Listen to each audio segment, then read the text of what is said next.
Ever wonder why some highways have more accidents than others? It's not always bad weather or poor visibility. Tonight we're counting down 11 real cases where drivers encountered something that defied explanation on haunted highways around the world. From Bob Sturgeon, who documented weekly ghost sightings on Scotland's A75, to the Ferguson brothers, whose terrifying encounter was so real they reported it to authorities. These aren't internet stories. They're documented incidents with real names and locations. Stick around because number one will genuinely disturb you. And I guarantee you'll check your mirrors twice on your next late-night drive. Let's move to our first story. The A75 Kinmount Strait, a lonely stretch of asphalt cutting through the windswept Scottish countryside, has earned the grim title, Scotland's Ghost Road, for good reason. Of all the chilling encounters reported along this ancient trade route, the experience of the Ferguson brothers in 1962 stands out as the genesis of the A75's legend. A story so disturbing that local newspapers, British paranormal societies, and police records still reference it as one of the most credible supernatural incidents ever documented in the UK. This is the real, unembellished account of two men thrust into a waking nightmare that would forever change how they viewed the world around them. On that August night, brothers Derek and Norman Ferguson were heading back from a family visit in Dumfries, driving south along the A75 toward their home in Annan. It was just after 11 o'clock, the sky heavy with low black clouds that seemed to press down on the moorlands, stretching endlessly on either side of the road. The brothers were both seasoned drivers, practical Scots who had traveled this route countless times, skeptical of ghost tales, but respectful of the region's brooding folklore that spoke of ancient battles and unmarked graves scattered across the countryside. As their car glided over the rain-slicked asphalt, a sudden, icy silence settled over the cabin. The radio, which had been crackling with late-night music, dissolved into static, then went completely dead. Derek noticed the dashboard lights flickering erratically, while Norman caught a glimpse in the rearview mirror of something moving in the gloom far behind them. Every fiber of their rational minds told them it was a trick of the shifting fog, or perhaps a deer darting out from the hedgerows that border the A75. Neither man said a word, yet the unease in the car was palpable, like electricity before a storm. Within moments, their headlights carved out a solitary figure walking along the verge. An elderly woman dressed in a torn, gray shawl that whipped around her frail frame. Her shoulders were hunched protectively, as if she was bracing against a tempest only she could feel. What made Derek slam on the brakes wasn't just her presence on this desolate stretch. It was her arms, stretched out ahead of her, fingers trembling in unnatural contortions. Her face twisted in an expression of pure anguish. For a few dizzying seconds, the brothers exchanged glances, both thinking the same thing. This woman needed help. Derek rolled down his window, preparing to call out to her, when something impossible happened. The woman turned to face their vehicle, and in that moment, both brothers saw her face clearly. Her eyes were completely white, devoid of pupils, and her mouth hung open in a silent scream that seemed to echo in their minds rather than their ears. But it wasn't her appearance that froze their blood. It was the fact that she was translucent. The hedgerow behind her was clearly visible through her torso, and the moonlight passed through her outstretched arms as if she were made of morning mist. Norman later told investigators that his first instinct was to floor the accelerator. But Derek grabbed the wheel, forcing them to stop completely. "We can't just leave her," Derek whispered, though his voice shook with terror.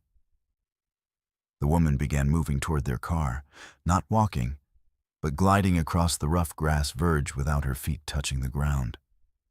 Her arms remained outstretched, reaching for them, and that silent scream never left her face.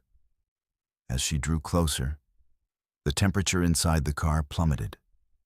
Their breath became visible in sudden puffs of vapor, and frost began forming on the inside of the windscreen despite the mild August night. The brothers could hear nothing. No wind, no insects, not even the sound of their own car engine, which Derek suddenly realized had died completely.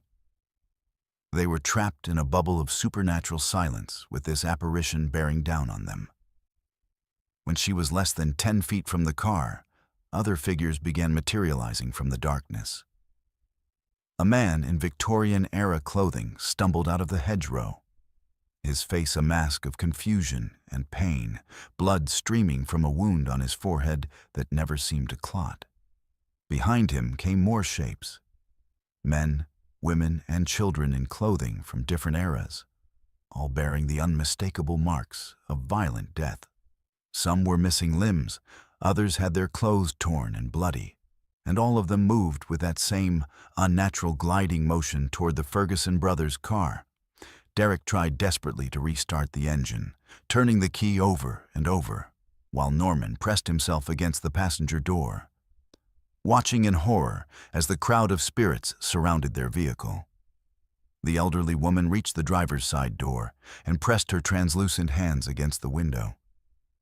Where her fingers touched the glass, ice crystals spread outward in intricate patterns, and Derek could feel an overwhelming sense of sorrow and desperation emanating from her, as if her emotions were being transmitted directly into his mind.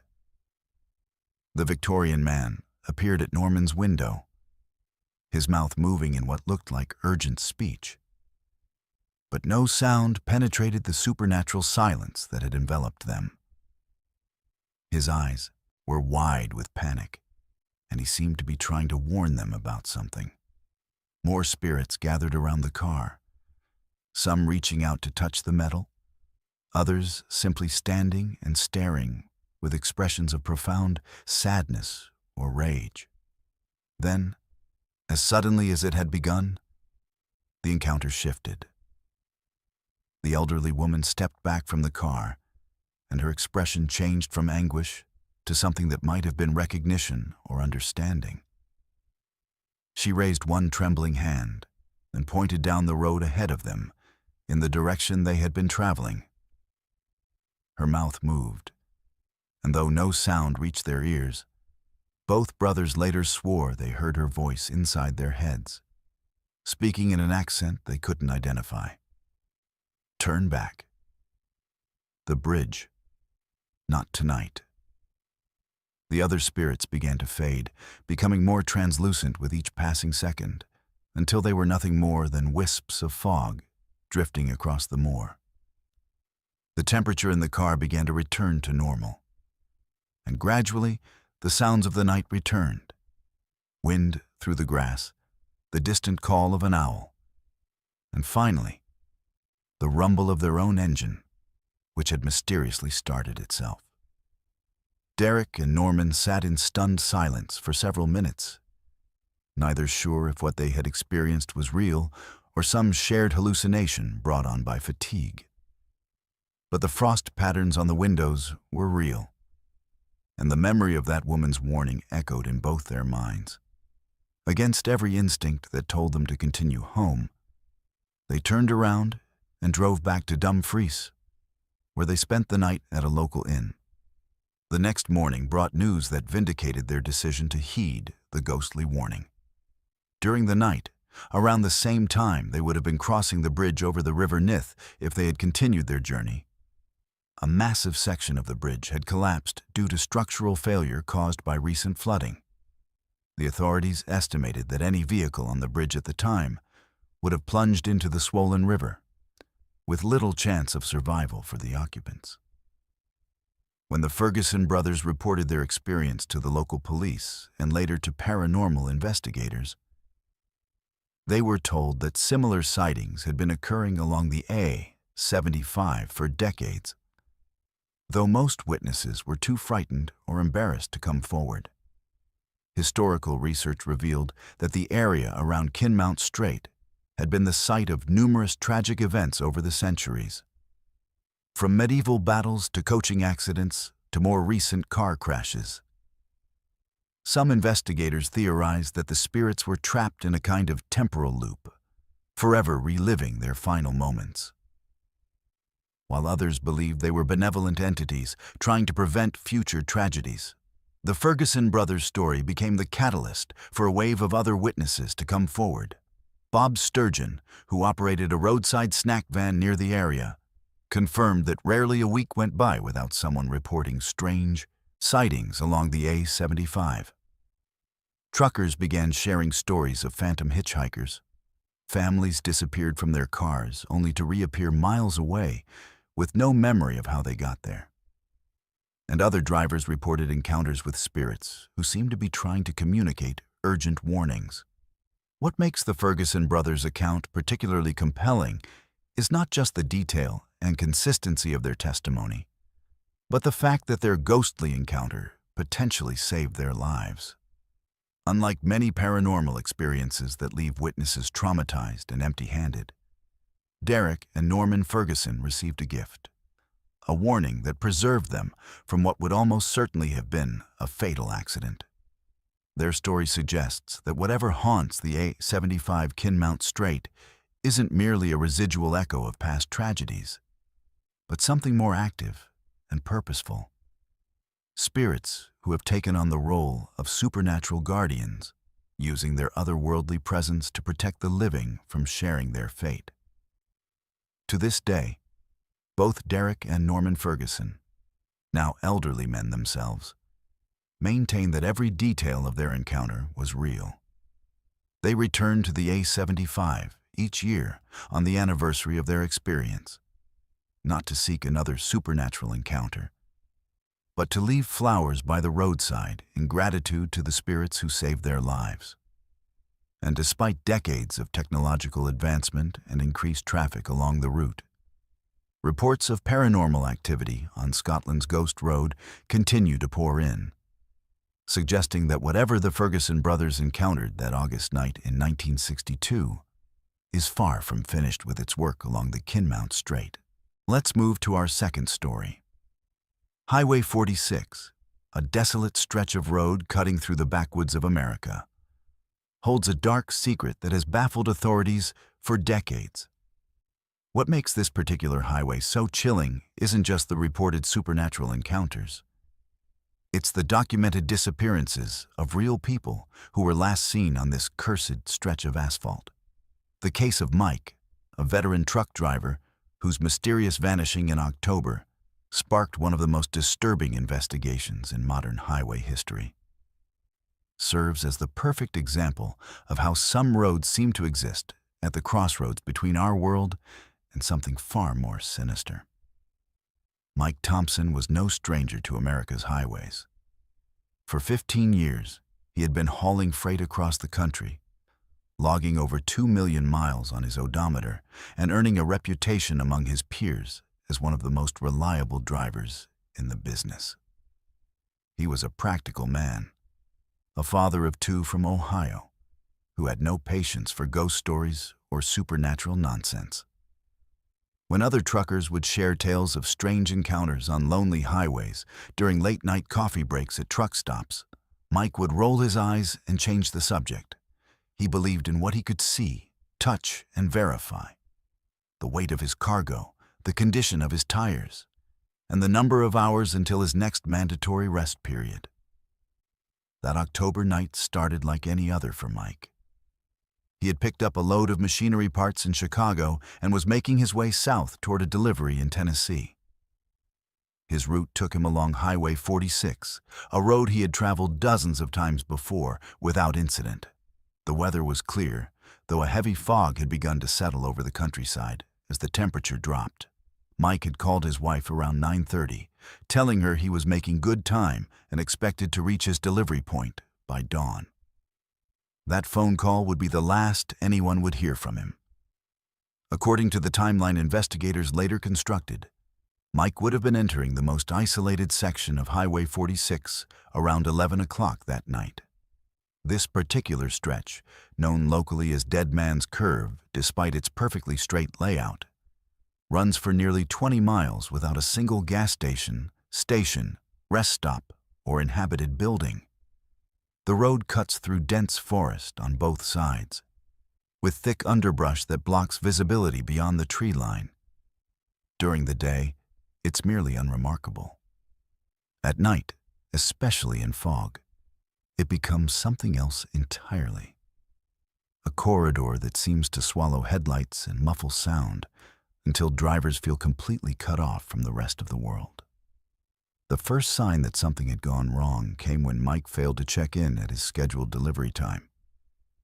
His dispatcher, who had worked with Mike for over a decade, knew something was seriously amiss when repeated calls to his cell phone went straight to voicemail.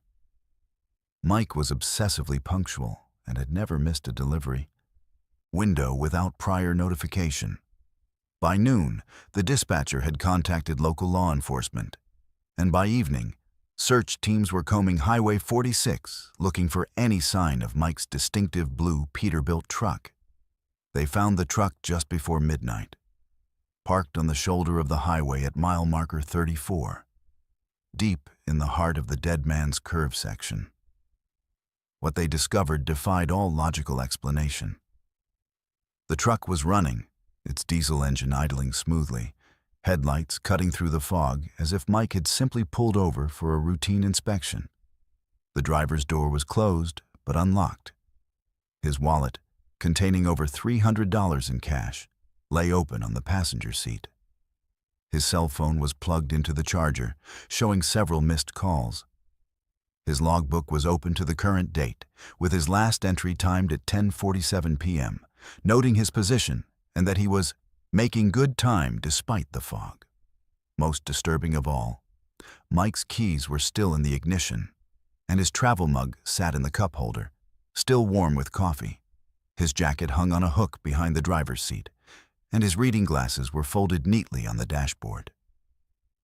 Everything suggested that Mike had simply stepped out of his truck momentarily, perhaps to check a tire or inspect his cargo. But Mike was nowhere to be found, and despite an intensive search that lasted for weeks, no trace of him was ever discovered. The official investigation quickly ran into a wall of impossibilities. There were no signs of a struggle, no damage to the truck, and no indication that Mike had been forced to stop. His cargo was intact and properly secured. The truck's GPS system showed no deviation from his planned route.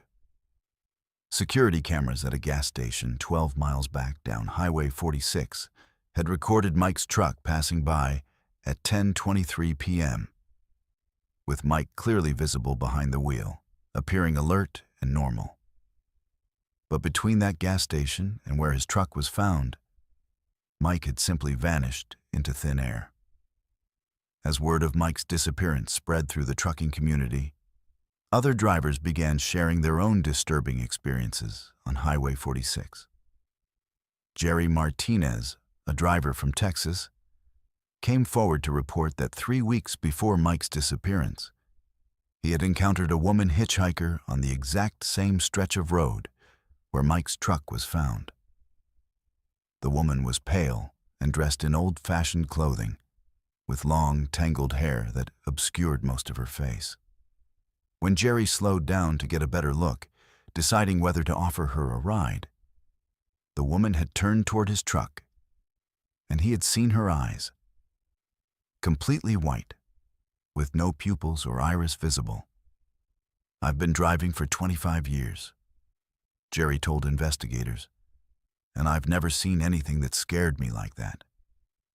She looked right at me, and I swear I could feel something trying to get into my head, like she was trying to make me stop. I floored it and didn't slow down until I was 50 miles down the road." Jerry's description matched reports from at least 6 other drivers who had encountered the same mysterious hitchhiker over the previous 2 years, all in the same general area where Mike's truck was discovered. Sarah Chen, a night shift nurse who commuted home along Highway 46 after her shifts at the regional hospital, provided perhaps the most chilling testimony. 2 nights after Mike's disappearance, she was driving home around midnight when her headlights illuminated a figure standing in the middle of the road. At first, I thought it was someone who had been in an accident, Sarah later told police. But as I got closer, I realized it was a woman in a torn white dress, just standing there with her arms outstretched like she was trying to stop traffic.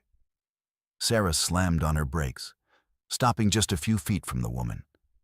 But when she looked up again, the road was empty. The investigation took an even stranger turn when detectives discovered that Mike's disappearance was part of a larger pattern. Records showed that over the past 5 years, 7 other people had vanished along Highway 46, all in the same 20-mile stretch where Mike's truck was found. The victims included 2 other truck drivers, a traveling salesman, a college student driving home for spring break, and a family of 3 whose car was found abandoned with the engine running and all their belongings still inside. In every case, there were no signs of foul play, no ransom demands, and no bodies ever recovered. Local historians revealed that Highway 46 was built over what had once been a Native American trail, and later, a route used by settlers heading west in the 1800s. The area had seen its share of tragedies over the centuries: wagon trains that had disappeared during harsh winters, stagecoach robberies that left passengers dead in the wilderness, and a particularly brutal incident in 1847 when an entire family was found murdered along the trail. Their killer never identified.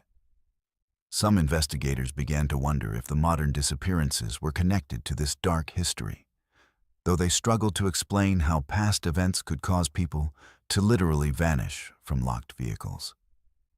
The most disturbing revelation came from Emma Rodriguez, Mike's wife, who received a phone call 3 weeks after her husband's disappearance. The call came in the middle of the night, and when Emma answered, she heard what sounded like Mike's voice, faint and distant, as if he were calling from very far away. "Emma," the voice said, barely audible through static. "Don't come looking for me. Stay away from the highway. She won't let us go." The call lasted only seconds before the line went dead, and phone records showed no trace of where the call had originated. Despite extensive media coverage and a reward fund that eventually reached over $50,000, Mike Thompson was never found. His truck was eventually returned to his family, who sold it to a salvage yard after Emma said she couldn't bear to look at it anymore. The investigation officially remains open, though police admit they have no active leads and no theories that adequately explain what happened to Mike or any of the other missing people. Highway 46 continues to claim victims. Just last year, a motorcycle rider named David Park disappeared on the same stretch of road, his bike found running on the shoulder with his helmet still attached to the handlebars.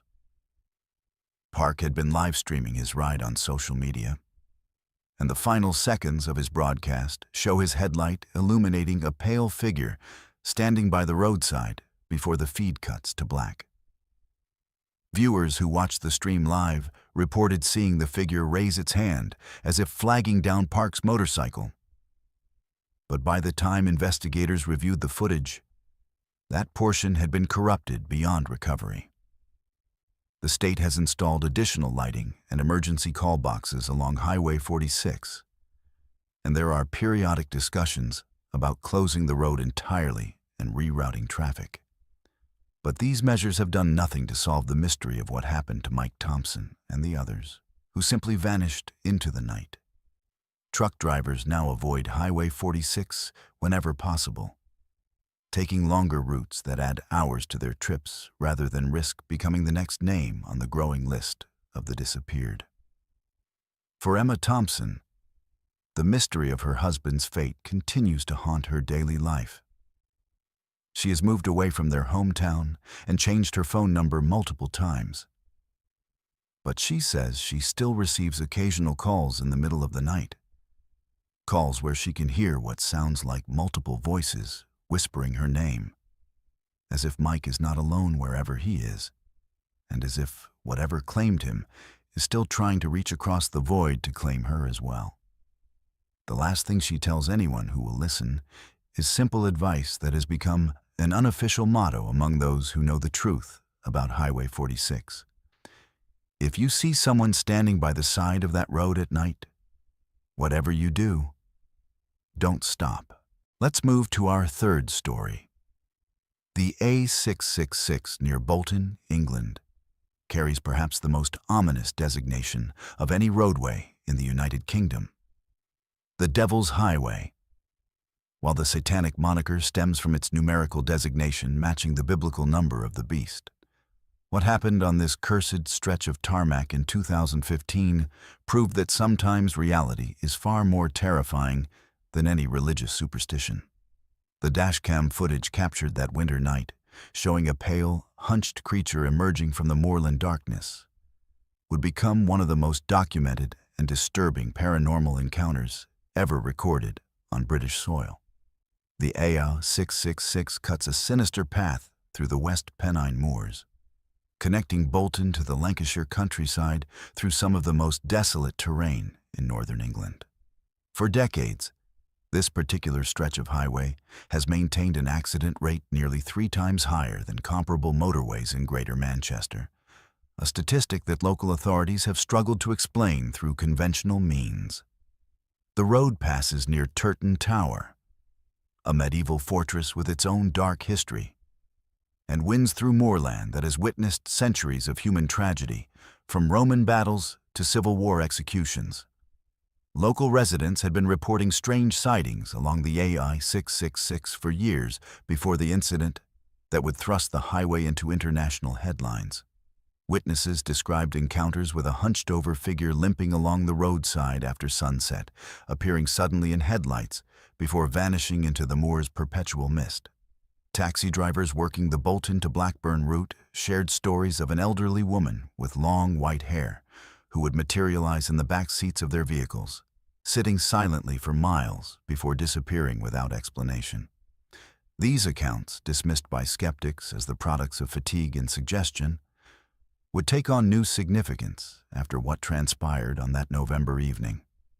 The dashcam footage that would change everything was captured by an unnamed driver and passenger traveling northbound on the A666 just after 11 o'clock on a fog-shrouded November night. The driver, later identified only as James in police reports, was returning home from a late shift at a Manchester office complex when his headlights pierced through the moorland gloom to reveal something that defied rational explanation. The passenger, his girlfriend Sarah, was dozing in the seat beside him when James's sharp intake of breath and sudden braking jolted her awake. What their dashcam recorded in crystal-clear digital quality was a pale, humanoid figure crouched on the roadside approximately 50 meters ahead of their vehicle. The creature, for lack of a better term, appeared to be wearing torn, white clothing that hung in tattered strips from its emaciated frame. Its posture was distinctly inhuman, hunched forward at an impossible angle as if its spine had been broken and reset incorrectly. Most disturbing of all was the way it moved, not walking, but rather dragging itself forward with long skeletal arms while its legs seemed to follow uselessly behind, creating a grotesque crawling motion that both witnesses later described as utterly wrong. James instinctively slowed his vehicle, uncertain whether he was witnessing a traffic accident victim in need of assistance or something far more sinister. Sarah, now fully awake and watching through the windscreen, grabbed James's arm and whispered urgently for him to keep driving. But their natural human compassion, combined with a morbid fascination, compelled them to stop completely about 20 meters from the apparition. The dashcam continued recording as the creature slowly turned its head toward their vehicle's headlights. What they saw in that moment would haunt both witnesses for the rest of their lives. The thing's face was gaunt and hollow, with skin so pale it seemed translucent in the artificial illumination. Its eyes were the most disturbing feature. Completely white, lacking any visible pupils or iris, yet somehow conveying an intelligence and malevolence that seemed to bore directly into the souls of anyone who met its gaze. When it opened its mouth, revealing rows of teeth that appeared far too numerous and sharp for any human anatomy, both James and Sarah began screaming. The creature began moving toward their car with that same horrific crawling motion, its white eyes never breaking contact with the windscreen. James, paralyzed by terror and disbelief, sat frozen behind the wheel as the thing dragged itself closer and closer.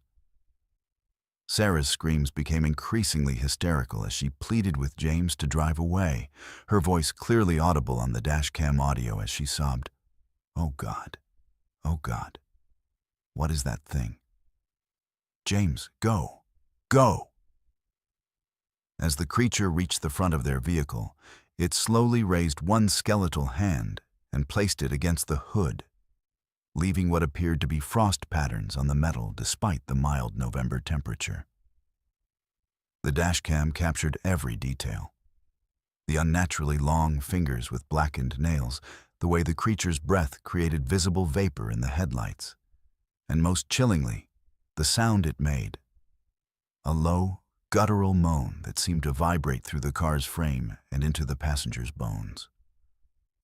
James finally found the strength to act when the creature began moving around to his side of the vehicle. He threw the car into reverse and backed away frantically, the tires squealing on the damp asphalt.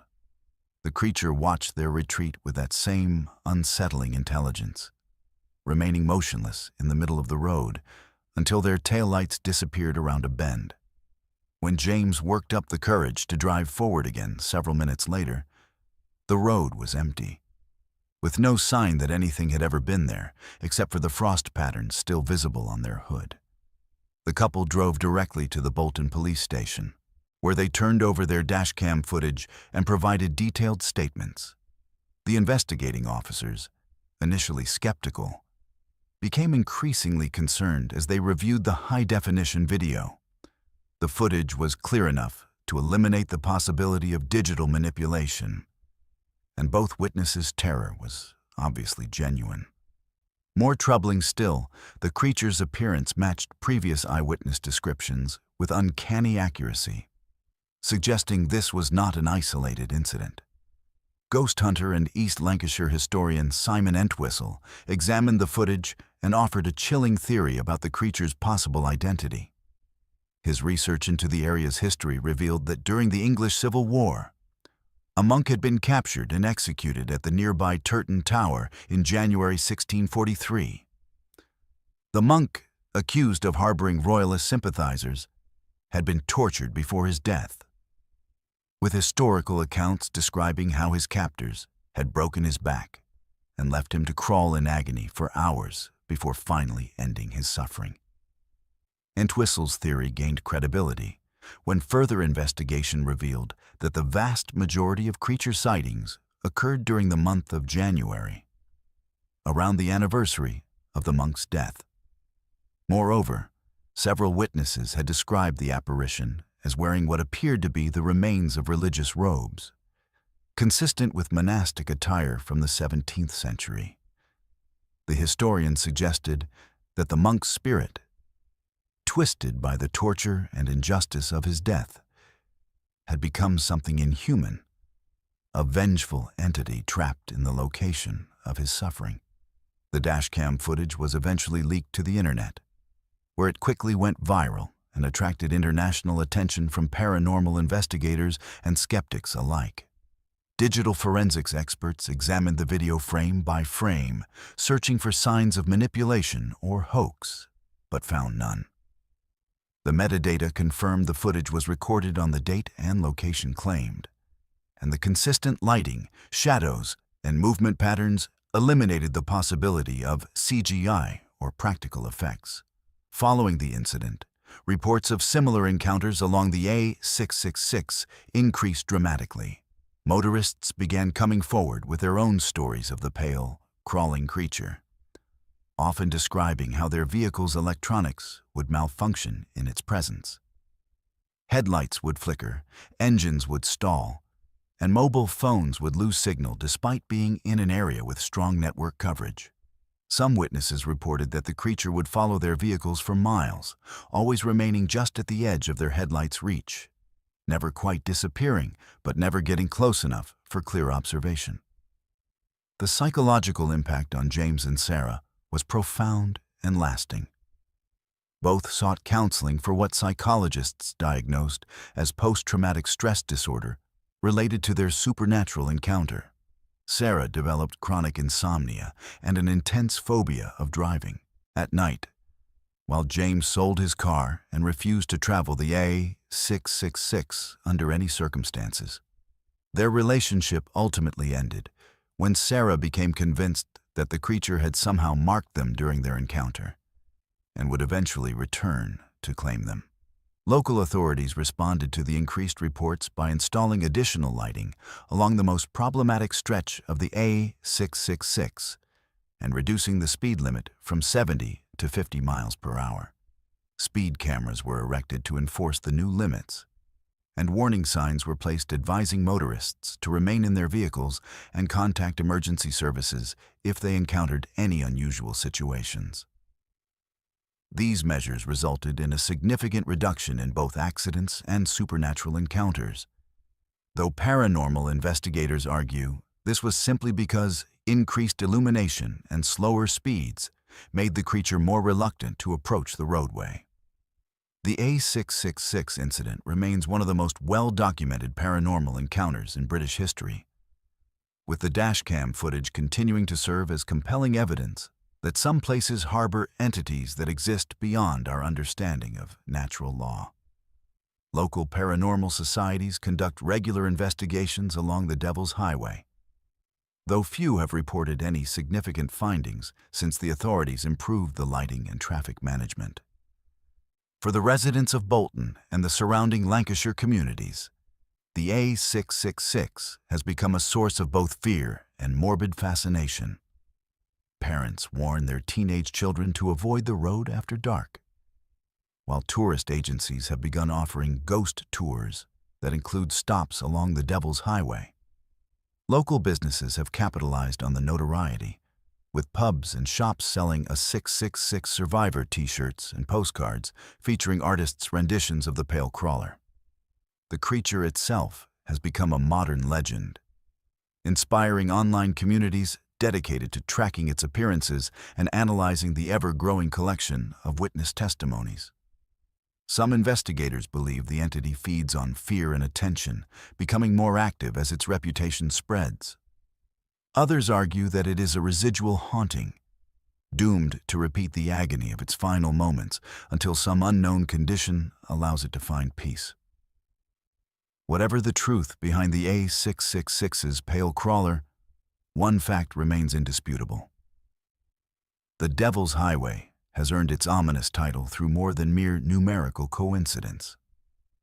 For those brave or foolish enough to travel its foggy curves after sunset, the possibility of encountering something that crawls at the boundary between our world and the next makes every mile a test of courage that few are prepared to face. Let's move to our fourth story. Pitt Lane in West Houghton, Lancashire, may look innocent enough by day. A quiet, winding road, shaded by old oaks and bordered by the remnants of England's industrial heartland. But when night falls, the air changes, thickening into something you can almost feel pressing against your skin.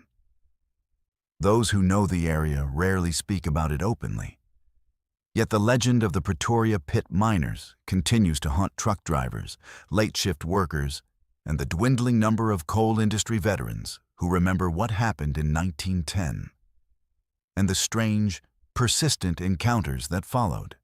The Pretoria pit disaster remains one of the deadliest mining tragedies in British history. On December 21st, 1910, an explosion of fire damp tore through the labyrinthine tunnels beneath West Houghton, killing 344 men and boys in a single, violent instant.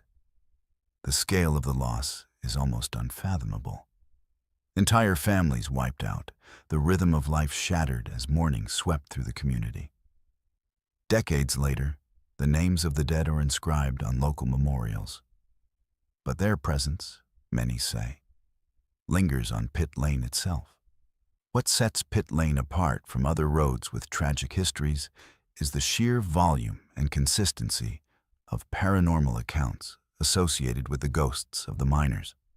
Accounts have emerged not just from local residents, but from outsiders.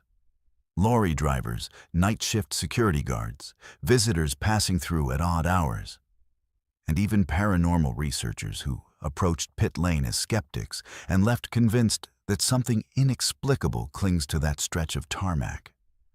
One of the most chilling testimonies comes from Arthur Blackwell, a truck driver who spent 3 decades hauling coal from the collieries of Lancashire to power stations around the northwest. Arthur's first encounter along Pit Lane happened in the late 1970s, 10 years into a career defined by early mornings and late nights. He had just finished a run delivering a load to the West Houghton depot and was headed to Manchester along Pit Lane in the dead of night. The air outside was thick with fog, the kind Lancashire drivers learned to dread, and his only company was the orange glow of sodium streetlights. About half a mile from the pit entrance, Arthur noticed something odd. A line of figures walking steadily along the verge, their bodies bent under the weight of invisible burdens. They moved in silence, dressed in rough miners' clothes. Flat caps, waistcoats, boots that left no prints on the damp roadside. Some carried picks and shovels, others guided spectral coal wagons that glided through the hedges without sound. Arthur slowed his truck, transfixed by the sorrowful procession. He swore that as he passed, one of the men turned toward his cabin, making eye contact with him in the reflection of his window. The miner's face was pale and streaked with coal dust. His eyes held an exhaustion deeper than anything Arthur had ever seen. Arthur, who never believed in ghosts until that night, would later tell his wife, "Those men, they walked as if the world had no place left for them. Not angry, not lost, just marching through their shift in a place the rest of us can't reach." He encountered the same spectral parade twice in the years that followed, each time at roughly the same hour, just past midnight, as if reliving the last moments before disaster struck. His story matches dozens of similar reports collected by local historian and paranormal researcher Margaret Foster. Foster spent years interviewing witnesses and cataloging sightings in the West Houghton area. She noted that the majority of encounters occurred either around the anniversary of the explosion or during periods of heavy fog, when visibility was low and the line between the living and the dead seemed to dissolve. Security guards working at warehouses near Pit Lane have reported equally unnerving encounters. In 2003, 2 guards, David Morris and Jim Talbot, called police when they saw a group of men in antiquated work clothes walking near the storage yard fence late one night. At first, they thought the figures were trespassers or possibly pranksters reenacting the pit disaster. But as the men approached, David noticed something impossible. The group passed directly through a locked gate without disturbing it. He remembered seeing one miner gesture toward the warehouse, where modern machinery sits idle, and mouth something indistinct before vanishing into the darkness beyond the security lights. The guards provided detailed statements to local authorities, and their accounts were corroborated by CCTV footage that showed movement in the area at the exact time of the sighting. When the tape was examined closely, though, all that could be seen was a series of flickering shadows, inexplicably out of phase with the placement of the lights. Paranormal investigators reviewed the footage and found anomalies in the electromagnetic readings around the warehouse. Though skeptics argue the findings could have been due to faulty electrical wiring. Some encounters are even more personal and more disturbing. Day shift workers have arrived in the morning to find footprints in the dew. leading from the pit entrance to the edge of pit lane before fading away entirely. These prints, many say, are the right size and boot shape for early 20th century miners, and have never been successfully explained by local authorities despite multiple attempts to catch vandals or pranksters in the act. One particularly harrowing account was given by a woman named Ellen Brooks, who was driving home from her granddaughter's birthday party around midnight. As she approached the part of pit lane nearest the old pit shaft, her headlights illuminated what appeared to be a large group of men gathered around a coal wagon, the same style used in 1910. Ellen slowed to check that there was no danger blocking the road, but as she drew closer, the men turned and looked her way. Their faces were ashen, their eyes deeply sunken, and their mouths moved in a silent chant no living mind could decipher. She felt an overwhelming sense of sorrow, as though she was intruding on a collective moment of grief. Terrified, Ellen sped away. But when she glanced in her mirror, she said she saw the figures dissolve into a haze that drifted off toward the pit entrance. Ellen would later lose sleep for months, plagued by dreams of trapped miners waving for help, their hands just out of reach in endless tunnels that spiraled beneath her consciousness. The cumulative effect of these stories, and many more that have accumulated over decades, has transformed Pit Lane into a place of pilgrimage for both paranormal investigators and descendants of the miners lost in the Pretoria pit disaster. Each December, crowds gather for a memorial service at the site, candles flickering in the cold wind as names are read aloud and flowers placed on the stone monument. Some who attend the ceremony claim to hear footsteps crunching through unseen gravel, or whispered voices rising from the shafts as if the miners themselves are present, mourning alongside their families. What is perhaps most striking is how these hauntings appear to serve a purpose beyond mere residual energy, a concept often discussed in paranormal theory when spirits seem locked in a cycle of repetition. In West Houghton, reports have surfaced of drivers who nearly crashed on pit lane only to see the ghostly miners standing in the way, forcing them to stop before a dangerous curve or broken section of pavement. One such incident involved a young man, Adam Hurst, who swerved to avoid what he believed was a crowd of people blocking the road, only to realize afterward that no one was physically present. Inspecting the pavement where he stopped, Adam found a deep pothole that could easily have flipped his car had he continued its speed. Adam credits the spectral miners with saving his life, describing the event as a warning from those who know what it means to die too soon. Over the years, attempts to scientifically explain the Pit Lane phenomena have varied. Some researchers believe the high mineral content in the local soil, combined with electromagnetic fields generated by underground water, could create environmental conditions conducive to hallucinations or visual anomalies. Others note that social memory and communal trauma have a way of reasserting themselves, perpetuating stories that reflect the lingering pain of the disaster. These theories may account for the density and similarity of the reports, but they do little to explain the physical evidence. Footprints in the dew, frost patterns on shop windows, and the countless electronic malfunctions said to occur within sight of the old pit entrance. Perhaps most telling is how the legend of the Pretoria pit miners has shaped the local culture and sense of history. The story has become part of West Houghton's identity, woven into annual events, school curricula, and even the designs of local pubs. Visitors and newcomers are taught to respect Pit Lane after dark, not out of fear, but out of reverence for what the community has endured. The miners themselves, remembered as fathers, sons, and brothers, are thought to continue their shift, one foot in the world of the living, forever marking their presence along the road where they once walked upright, hopeful, and strong. In recent years, advances in audio technology have allowed paranormal groups to record what they believe are the voices of the miners during late-night vigils.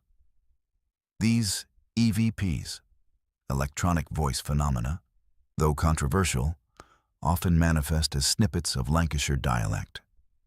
A cough, the clang of a pickaxe, or the word shift, repeated in whispers across the static. Skeptics point to natural sound interference, but believers find comfort in these traces, regarding them as proof that the miners remain present not just in memory, but in essence. The story of Pit Lane and the Pretoria pit miners is one of tragedy transformed into myth, of sorrow given voice in the nocturnal rituals of an entire community. It is a reminder that some roads carry more than traffic. They bear the weight of unresolved grief, joining present to past in a nightly procession of men who once labored beneath the earth, now doomed to walk above it in the endless aftershift. It serves as a warning to those who hurry through the night, oblivious to the silent company that shares the road. And it keeps the living mindful, humble, and aware in a world that so often forgets. For travelers along Pit Lane, the message is clear. Drive carefully, honor the memory of those who came before, and know that sometimes the quiet footsteps heard just beyond familiar headlights are a chorus of miners watching, waiting, and reminding us all of the price paid when the earth below is claimed too soon. Let's move to our fifth story. The M6 motorway, one of Britain's busiest arteries, stretches from the Scottish border all the way to the edge of Birmingham, serving as a lifeline for commuters, freight, and travelers alike. But beneath its concrete and tarmac lies a shadow history, a record of spectral sightings and unexplained phenomena that began even before the motorway was completed. Among the most chilling accounts is the recurring appearance of dancing children along a section near Staffordshire, a haunting that continues to baffle construction workers, security guards, and motorists decades after the road's first lane opened. For centuries, the land beneath the M6 has been steeped in legend. Roman soldiers once marched across it, and tales of medieval battles lost to time echo through the lush hedgerows. Yet the stories that persist most strongly are those of the children, whose ghostly forms seem woven into the very fabric of the place. The earliest documented encounters date back to the mid-1960s, during the motorway's construction phase, when night shift guards first reported seeing small figures in antiquated clothing darting among the heavy machinery and scaffolds. One such guard, Alan Webster, said his first sighting came on a fog-heavy autumn night in 1965. Webster, responsible for overseeing a remote storage yard near the future motorway, described returning from his rounds to find a group of 5 children standing in the cleared earth, illuminated by the harsh glare of floodlights. They wore vintage garments, bonnets, button-down smocks, stockings rolled at the knee, utterly out of place amid the steel and concrete. At first, he assumed they were local children trespassing for adventure. But as he approached, the group joined hands in a circle and began to dance, turning slowly in utter silence. Their faces, Webster later recalled, were emotionless, but fixed on some invisible point in the darkness. As he moved closer, ready to reprimand them, or at least learn their names, the children ceased their dance and looked directly at Webster. It was then that he noticed a strange translucence about them. The lights seemed to pass through their bodies, refracting oddly on the ground beneath. One of the girls raised a hand as if in greeting, her mouth forming words that Webster said he could almost hear. But as he reached the limits of the light, the group faded away, leaving no footprints or trace of their presence. Other guards corroborated Webster's story over the weeks that followed. Reports accumulated of children and occasional adults appearing during fog, only to vanish when approached or spoken to. The construction foreman at the time, Dennis Martin, began cataloging the incidents, collecting written statements and sketches from anyone willing to share their experiences. Patterns emerged. The apparitions always appeared near dusk or after midnight, always engaged in old-fashioned games or dances, always silent, yet eerily aware of their observers. Once the motorway opened in 1972, reports shifted from work crews to drivers.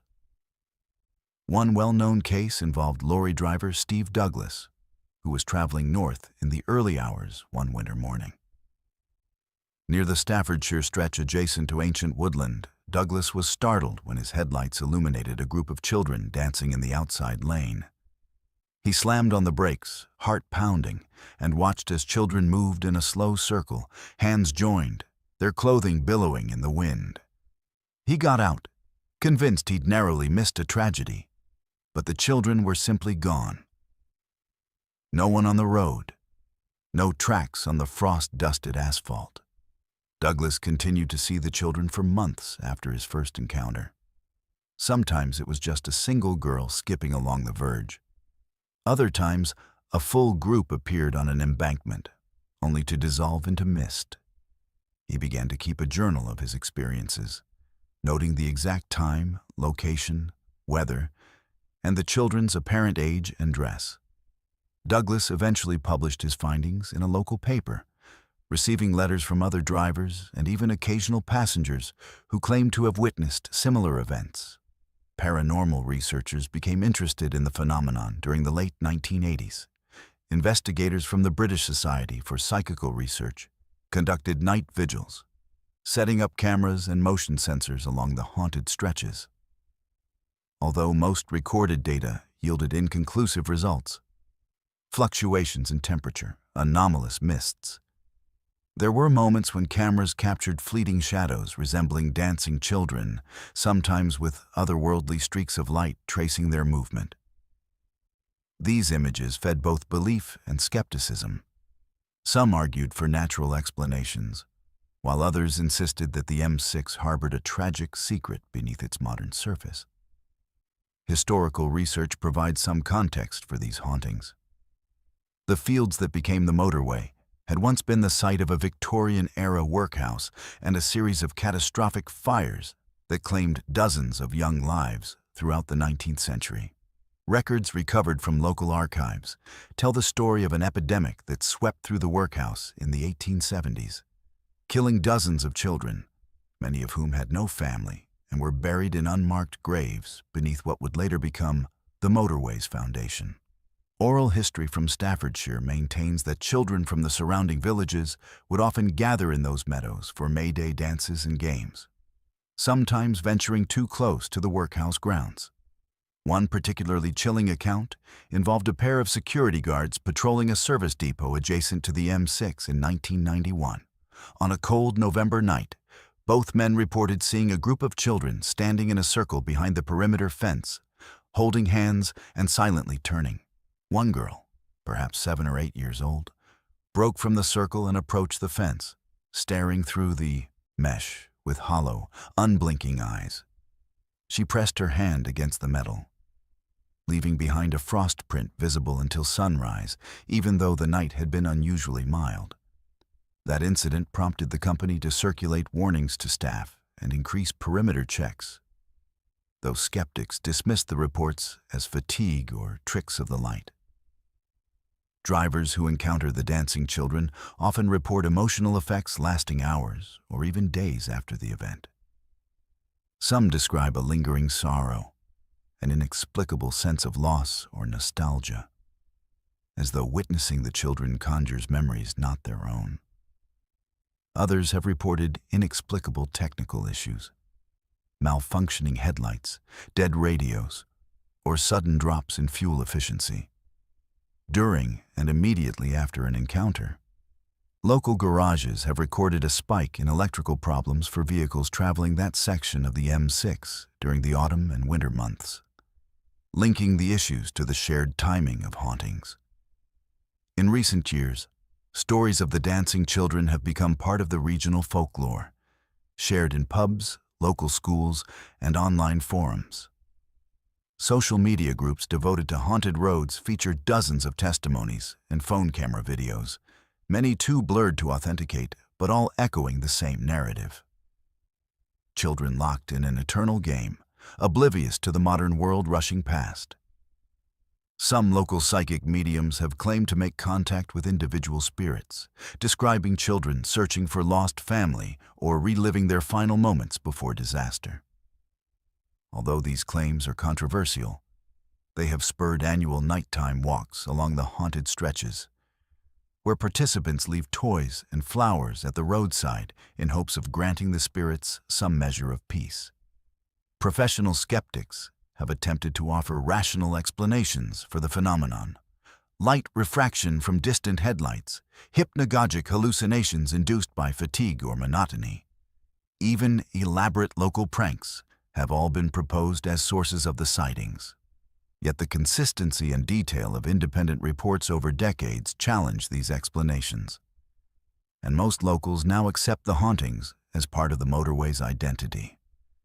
A poignant reminder of history's reach into the present. The enduring presence of the dancing children on the M6 raises difficult questions about the intersection of history, trauma, and memory.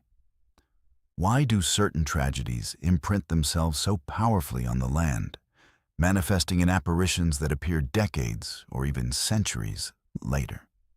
Is it a form of residual energy, as some psychical researchers believe? Or do collective memory and cultural expectation help conjure these spectral echoes? Regardless of explanation, for those who have seen the children and felt the chill of their presence, the experiences remain deeply real.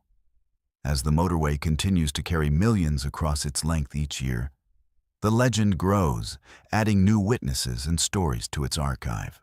Motorists and night shift workers are now careful to pass the haunted section with headlights full strength and radios tuned for company, hoping to avoid solitary encounters with the eternal May Day dance. The story of the dancing children may never be solved, but its poignancy and its chilling reminder of forgotten lives serves as a spectral milestone along Britain's ghost-ridden highways, drawing the curious and the wary alike to look twice into the mist and wonder what memories the land still holds. Let's move to our sixth story. The M6 bypass in northwest England carves through countryside drenched in ancient history. But for those intimately familiar with this route, one specter rises above all others: the ghostly figure of the rejected monk. While British roads are no strangers to tales of apparitions and phantom hitchhikers, the M6 bypass is rumored to be haunted by a sorrowful monk, a presence so persistent and so intertwined with tragedy that even hardened lorry drivers and security guards find themselves gripped by dread when passing this stretch after dark. To understand the phenomenon, it's important to know the history beneath the bypass itself. Decades before asphalt ribbons cut across the fields, the land teemed with medieval life. Local records suggest that a monastery once stood nearby, high stone walls, echoing cloisters, and a community of men bound by sacred vows and rigid codes. The story begins with a monk who would later become a legend. Expelled from his order under mysterious circumstances, he wandered the countryside, shunned by those he sought to help and denied burial in sacred ground after his lonely, violent death. Through centuries, locals whispered that the monk never found rest, doomed to linger at the site of his rejection for eternity. When the M6 bypass was constructed, extensive excavation unearthed unmarked graves and weathered bones. Workers reported unsettling chills and fleeting shadows as construction advanced. And even the local historical society warned that the route ran close to the former monastery's foundations, a site marked by tragedy and loss. But it wasn't until the first accidents occurred that the legend of the monk truly took hold.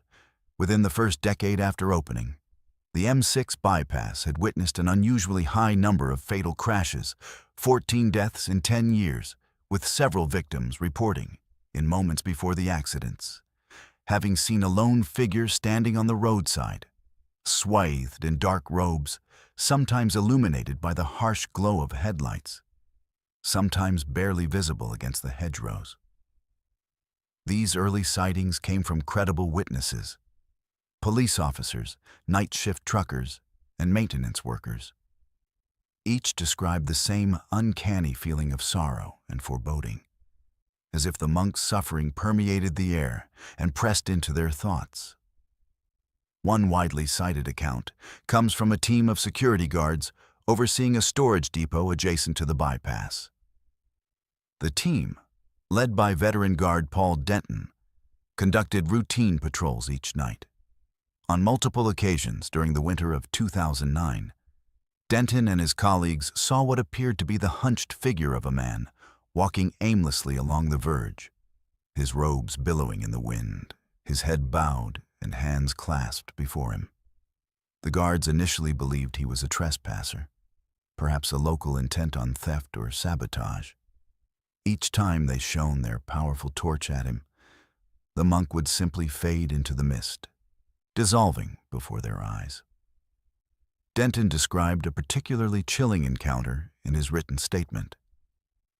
He looked up, and his face was neither young nor old, but deeply sad. The sensation was overwhelming. Like all my regrets and lost chances had suddenly come home to roost. Immediately afterward, their torch malfunctioned, battery dead despite a fresh charge, and static filled their radios until the guards abandoned their patrol for the safety of the office. The entire episode lasted less than a minute, but left Denton plagued by unsettling dreams and a reluctance to return to night shifts along that stretch of road. Hauntings were not limited to security teams. Multiple lorry drivers reported seeing the monk mid-journey, always between 2 and 4 a.m., when traffic thinned and fog rolled off the fields. Driver Kevin Rushworth recounted swerving to avoid what he thought was a pedestrian in the hard shoulder, only to pass through the figure as if through cold, damp mist. He later learned this incident occurred within days of the winter solstice.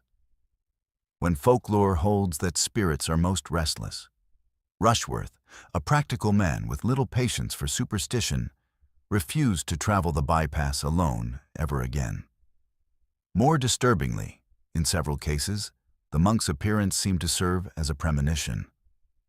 A notable example involved a local couple, Dave and Susan Atkinson. Returning from a friend's party late at night, Susan saw the monk standing on the embankment near a notorious bend in the bypass.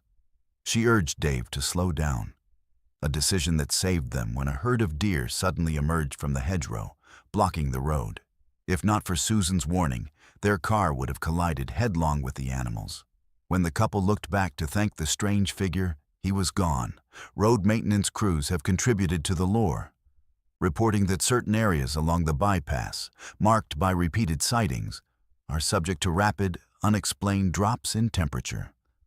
One engineer, tasked with repairing a lamppost after a collision, observed his breath turning to vapor on an otherwise mild autumn day, and claimed to feel as though hands rested on his shoulders, guiding him away from the road's edge.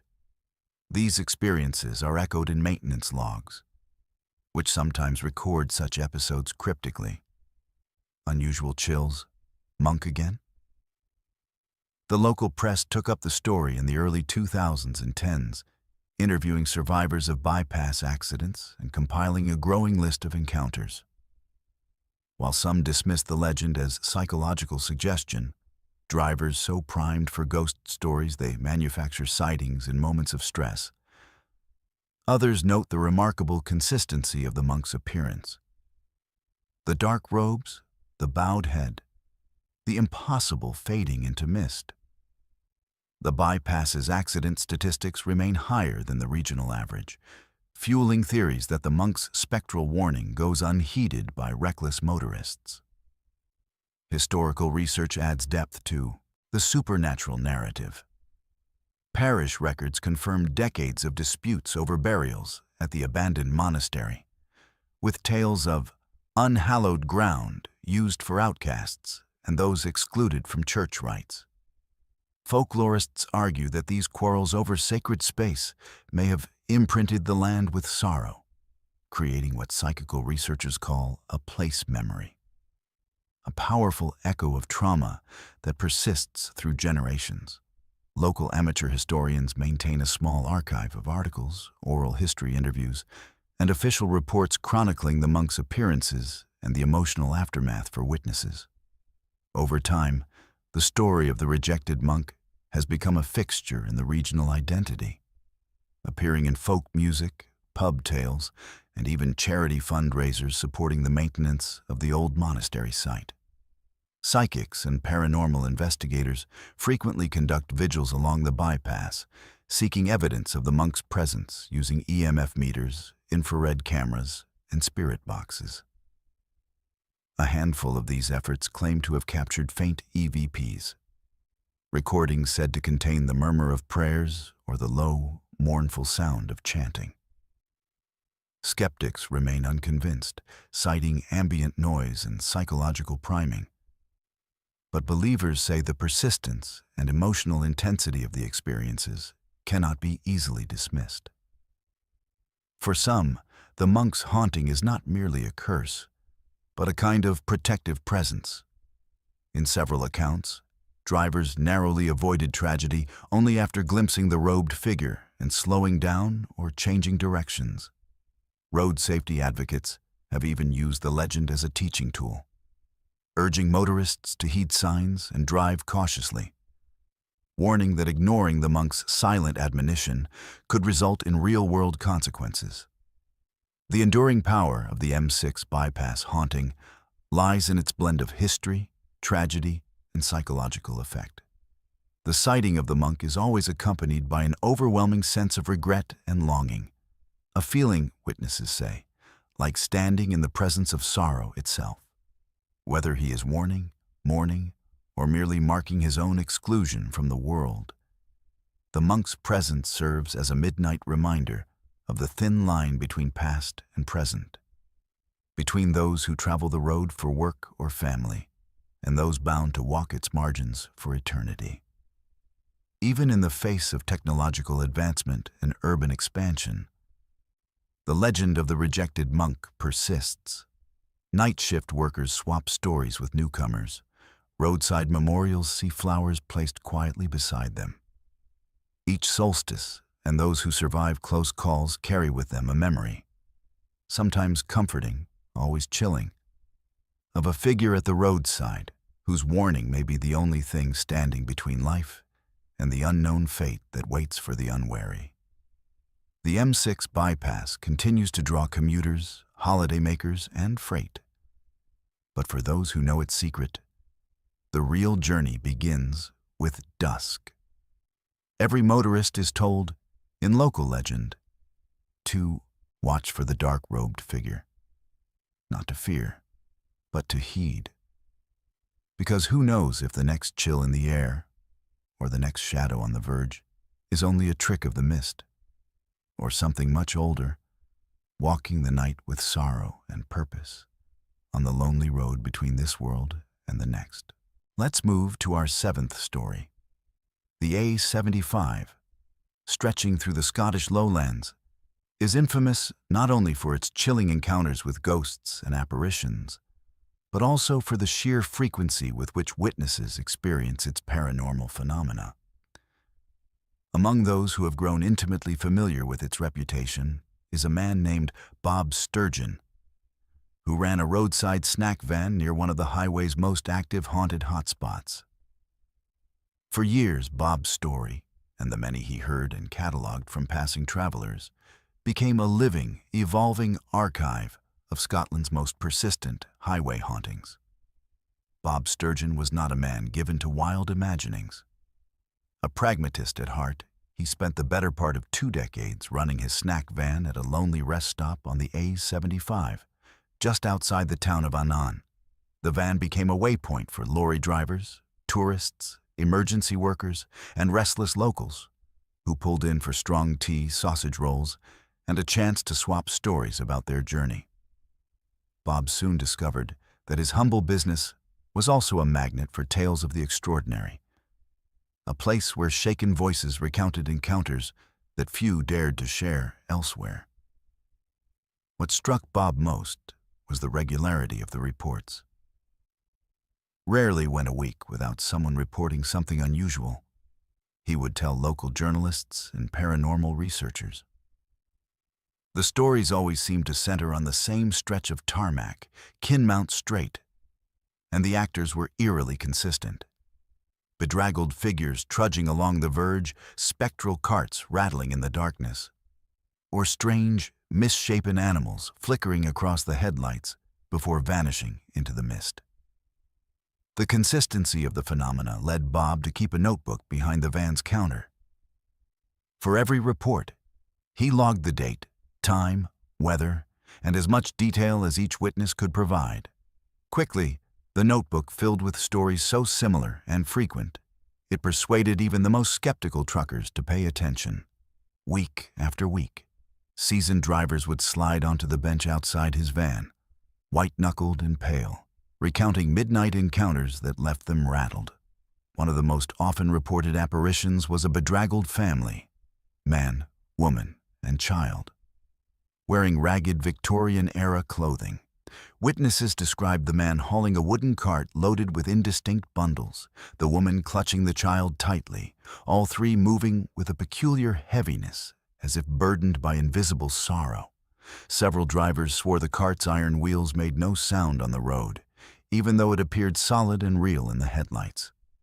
When questioned further, they noted the trio's eyes were sunk deep and devoid of light. Their gazes, if they met those of the living, left an inexplicable coldness lingering for hours. Some sightings involved solitary figures. A middle-aged man, believed from his attire to be a coal merchant of days gone by, would appear walking the road's shoulder, hunched and laboring, under a grimy sack. When approached, he would lift his head, his face distorted by a deep, sorrowful wound. Occasionally, the man was joined by others. Sometimes children pulling faded dolls on strings, sometimes old women clutching broken lanterns that emitted no light. Bob's notebook also held records of drivers who described animal apparitions. Ghostly dogs, rabbits, and even stags would dart across the lane, only to disappear instantly upon impact with an oncoming vehicle, leaving no trace, no sound, and no damage.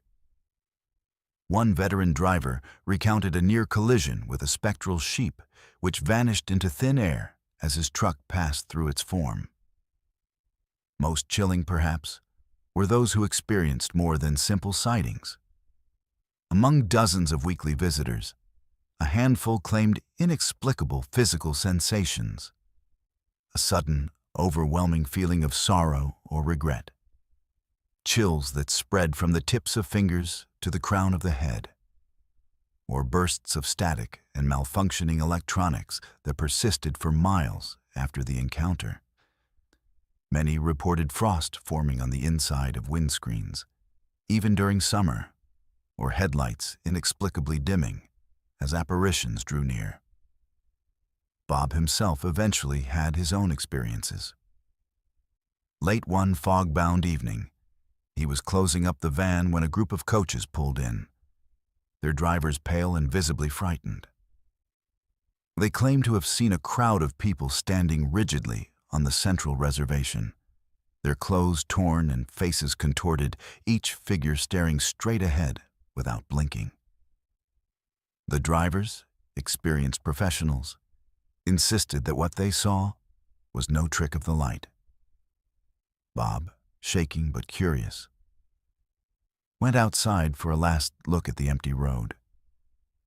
For a fleeting moment, he too saw a line of figures in the haze, unmoving, indistinct, and silently confronting the darkness before vanishing. The recurring nature of these events began to attract the attention of researchers and enthusiasts from across the UK. Paranormal societies sent investigators to interview Bob and his regulars, collecting testimonials that soon formed a formidable archive. Psychical research teams camped out overnight, aiming cameras and EMF meters into the gloom with hopes of capturing something definitive. While tangible evidence remained elusive, their emotional responses were nearly universal. Those who stayed long on the A75 reported deep exhaustion, unexplained sadness, and the sense of being watched by unseen eyes. In one memorable instance, a group of university students camping near Bob's van on a dare returned to his bench in the early hours, white-faced, shivering, and unable to articulate what they'd seen. All that one could manage was, "It's not just ghosts here, Bob. It's all time, gone wrong, like it's folding over itself out there." Their reaction joined dozens of similar anecdotes that contributed to the growing legend. Bob's records also highlighted a strange phenomenon. Witnesses often saw and heard ghostly apparitions in groups, with more than one person able to corroborate each event's details immediately afterward. Couples, driver teams, and occasionally whole convoys would return with strikingly similar stories, lending a weight of credibility rarely found in solo paranormal encounters. Local historians began digging into the origins of the A75 hauntings, researching unsolved deaths, tragic accidents, and tales of poverty and migration that had defined the region for centuries. The road, they found, wound through sites of ancient burial grounds, derelict hamlets, and the remnants of long-lost coaching routes, each a locus of suffering that seemed to echo through time. So regular were the events on Kinmount Strait that the police themselves became familiar with Bob's reports. Officers sometimes dropped by for a tea and chat, and a few privately admitted that their own patrols had been interrupted by unexplained sightings, especially between midnight and 3 in the morning. Bob came to see his van as more than a business. It became a place of informal support for those shaken by the road's inexplicable phenomena. He encouraged drivers to rest, compose themselves, and share what they had seen, often noting that talking about it is the only way to keep from going mad. His counsel helped countless motorists, some so traumatized they took leaves of absence from work, others who would only travel the route during daylight hours after an encounter. The British media eventually descended upon Bob's van, filming segments for national programs about haunted highways and interviewing both witnesses and skeptics. Inspired by Bob's meticulous notes and the volume of credible stories, documentarians published features that turned Kinmount Strait into a must-visit for ghost hunters and thrill seekers. Tourist traffic and curiosity seekers rose, but so too did the seriousness of the accounts in Bob's notebook, often marked by the emotional toll the road took on its witnesses. As the years passed and Bob eventually retired, his records were donated to a local historical archive, where they remain available for researchers and paranormal enthusiasts. The A75's reputation as the most haunted route in Scotland persists, upheld by countless new reports. But Bob's careful chronicling of weekly encounters remains the bedrock of its legend, a testament to the enduring power of collective witness to the supernatural. For everyone who passes along Kinmount Strait, the message embedded in Bob's story is clear. If you experience something strange on the A75, you are far from alone. The specters of the past, whether persistent ghosts or sorrowful echoes of tragedy, walk that road every night, and the living are left, week after week, to bear witness, remember, and wonder at the mysteries that linger just out of sight on Scotland's most haunted highway. Let's move to our 8th story. Kinmount Strait on the A75, a notorious stretch of haunted highway in southwest Scotland, has been the site of so many unsettling encounters that even veteran drivers reconsider passing through after dark. Among the many who found themselves victim to the psychological terror of this road, one anonymous lorry driver stands out, a man whose experience with the supernatural was so profound and traumatic he was compelled to leave his profession entirely. His account, echoed by others and supported by decades of similar testimonials, contributes to the enduring fear that surrounds Kinmount Strait. The driver, whose identity remains protected in official records and local lore, was known as a stoic and seasoned professional. Decades behind the wheel had honed his nerves. He'd traveled the breadth of the UK, braving blizzards, foggy moors, winding city lanes, and the tense calm of remote roads. Stories flowed easily around lorry depots and truck stops.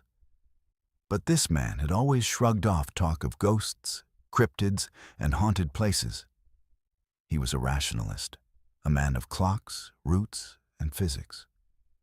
That certainty would be tested one winter night in the mid-1980s, on a run that began like any other. Having loaded his truck with timber from a nearby mill, he set off before midnight for an early morning delivery in Dumfries. The sky was clear but moonless, and frost had already begun its slow spread across the grass. The A75 itself was quiet, a ribbon of black carved between ancient fields and woodlands.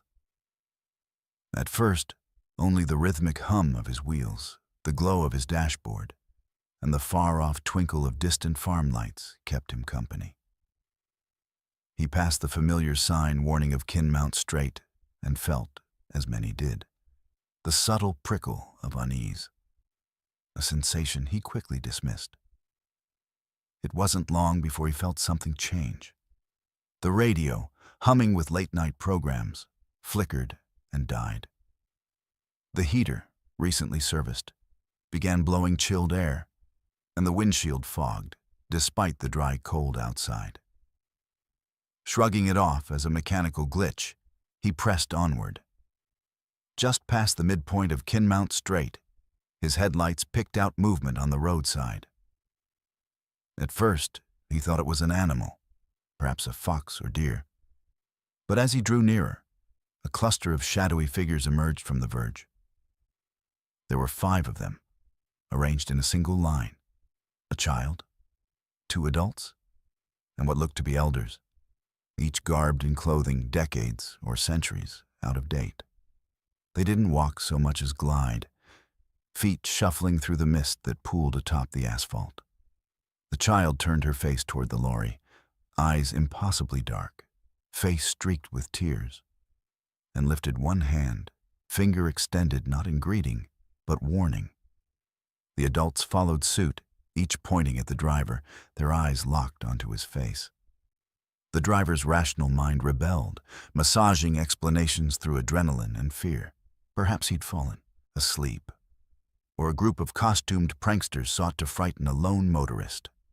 Determined to maintain composure, he tapped the horn, a long blast echoing into the empty night. The figures did not flinch. They simply shifted to block the lane, their gestures growing more feverish as the lorry slowed.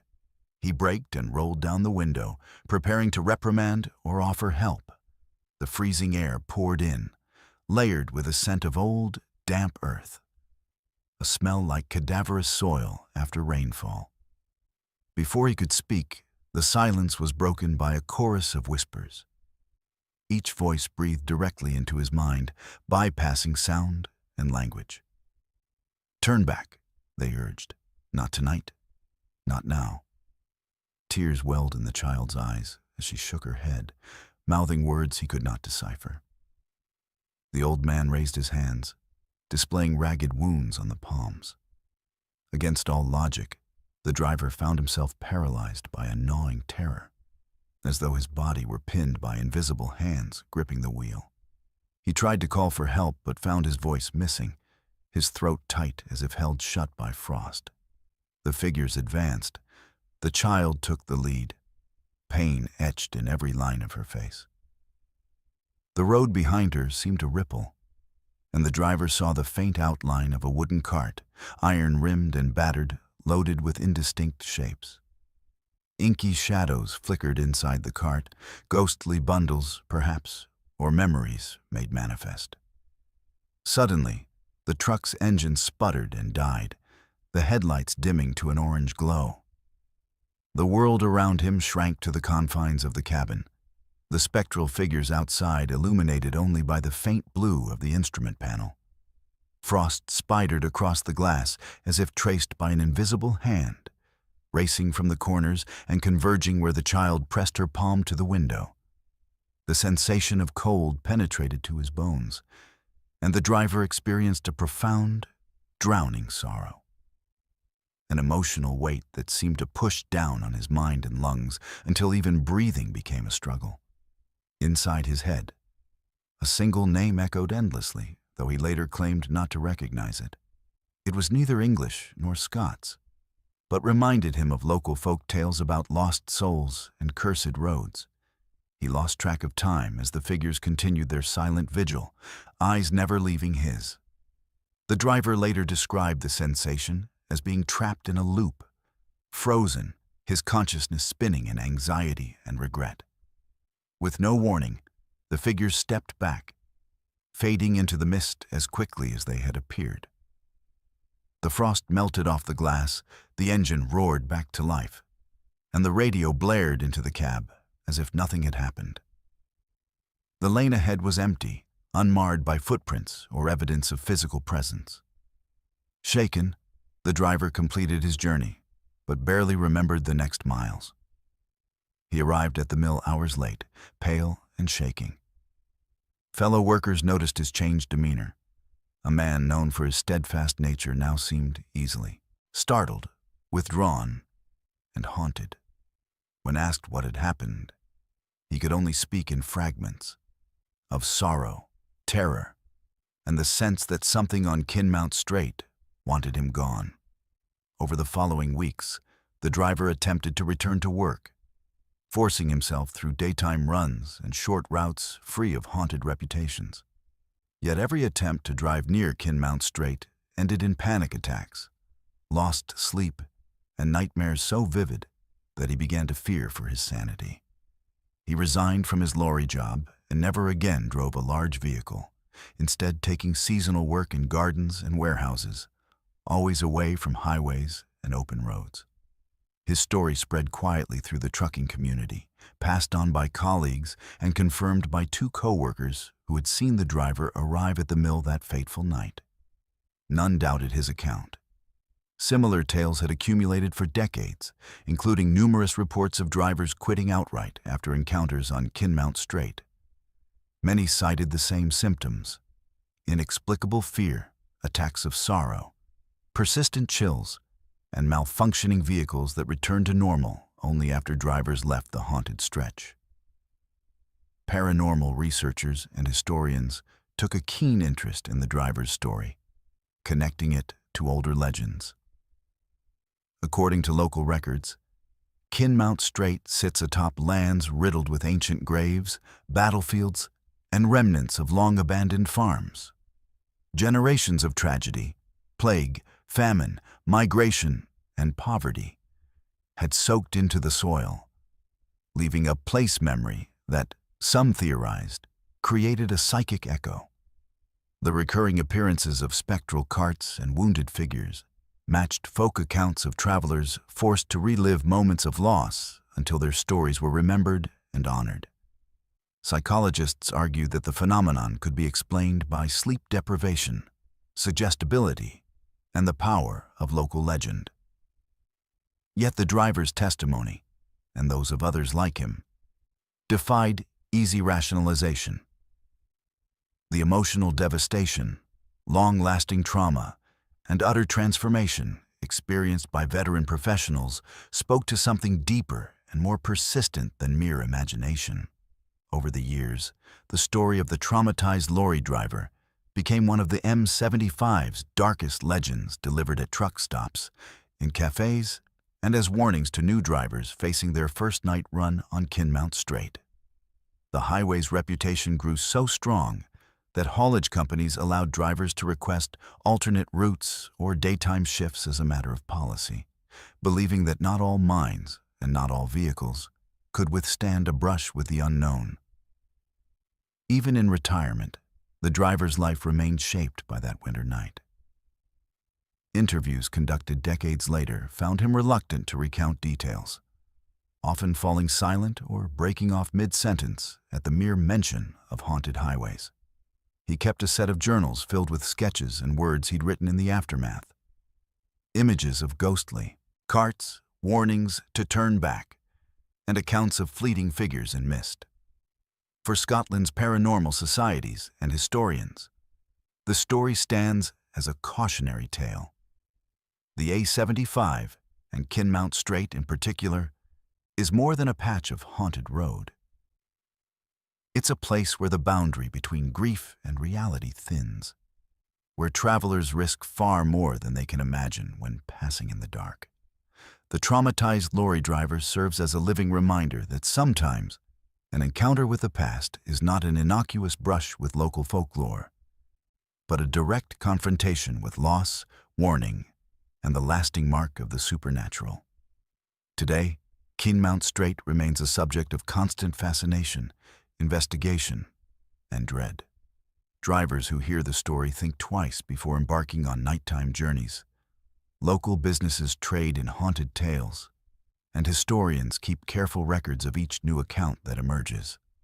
Whether a product of history, energy, psychology, or something beyond, the road continues to claim its witnesses, and in some cases, change their lives forever. Let's move to our ninth story. The A75 in Scotland, notorious for ghostly happenings and decades of supernatural lore, reserves one of its most disturbing experiences for a couple simply passing through on a routine journey.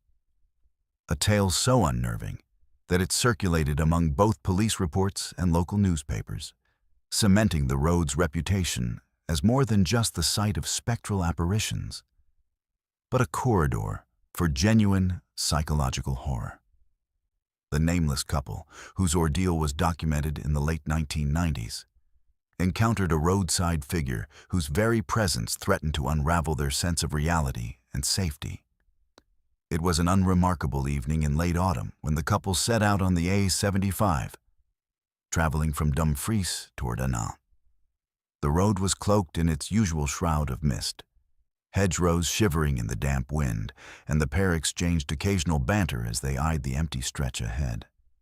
Like most locals, they were familiar with the stories that haunted Kinmount Strait.